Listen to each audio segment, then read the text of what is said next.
Obviously a monumental night, not just for the 60 minutes of the game, but also for about 90 seconds across two commercial breaks. Yeah, there was a West Michigan company that spent millions of dollars to spread their message to a massive national audience.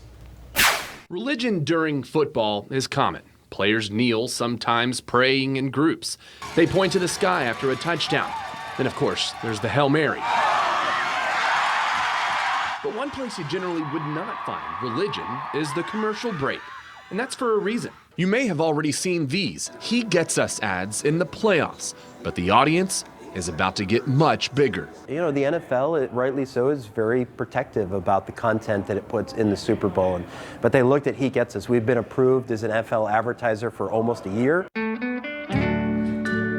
For the first time in a decade, a religious-oriented ad aired during the most watched event in the country.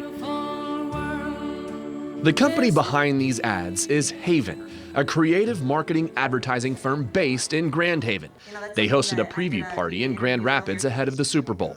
The company paid $20 million to run a 30-second ad in the first half and a 60-second ad in the second. One spot in the first half is really going to focus on like our kids and just amazing things that our kids do that show us what the radical love of Jesus is like. If we saw the best in kids in the first half, we're going to see kind of the worst in adults. You know, what adult behavior has looked like.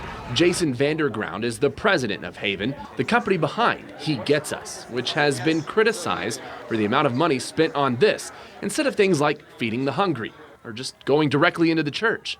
The campaign does have anonymous donors, and people have questioned their intent. When people would hear, oh, you're spending $100 million, they're like, that's a lot of money. And I think people are rightly skeptical. They've seen marketing be used in ways that manipulated and took advantage of people. We understand that. We actually think that's healthy to be skeptical about it. He Gets Us is a 501c3 nonprofit that is managed by a company called Signatory, which takes in those donations. But when you go to their website, you can't buy anything. In fact, they'll give you the merchandise with only a promise in return that you'll forgive someone. So what's their return on investment? What's the goal here? Vanderground insists they simply want to put Jesus in the middle of culture through a nonpartisan, non-denominational movement with a start in West Michigan.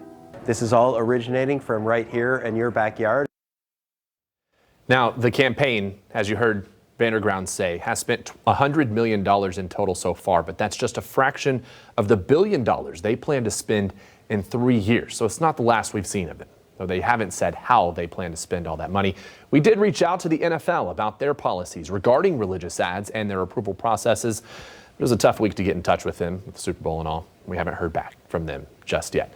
And we did get a chance to speak with Vanderground and learn more about this company. And I asked, and he said maybe eventually we might see membership-based stuff. Okay. But he said that's years down the road. So we'll see what comes of He Gets Us. Yeah. Attention-grabbing ads. Of course, a lot of people wonder who's behind them. So there you go.